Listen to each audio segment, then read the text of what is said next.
Tropical storm Lee is making this holiday weekend a dangerous washout for residents along the Gulf Coast. The slow-moving storm pounded Louisiana and Mississippi today, causing flooding, forcing evacuations and knocking out power to thousands. Also, the remnants of Lee are expected to be felt throughout the east for several days. Bigad Shaban is in the hard-hit town of Lafitte, Louisiana tonight. Bigad, good evening.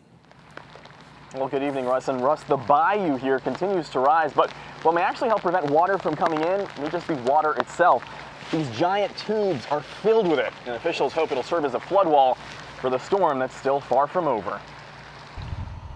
Homes were turned into islands and main roadways into waterways in the small coastal town of Lafitte, Louisiana.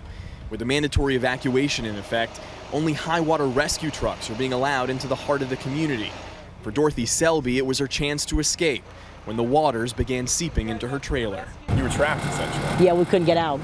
And trees were falling and everything. It was horrible. Lafitte has already seen roughly 5 inches of rain this weekend, but it's the storm's surge of water being pushed into the area's bayou that's now flooding the community. This is LA 45, the road in and out of Lafitte. Jefferson Parish President John Young showed us the closed highway. It's difficult to tell where it begins and the bayou ends.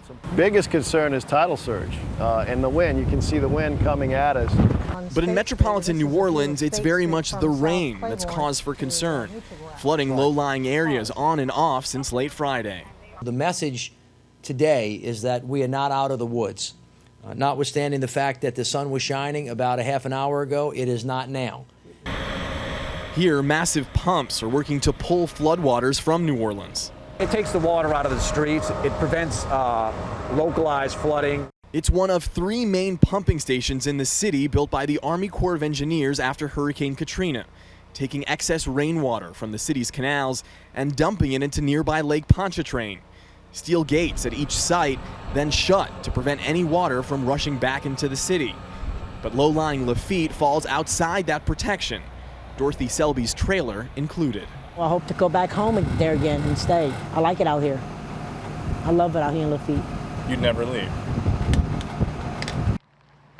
But today she'll have to, as she heads to an emergency shelter to join other evacuees, all because more rain is expected in some parts of southern Louisiana and Mississippi, Russ, up to 20 inches.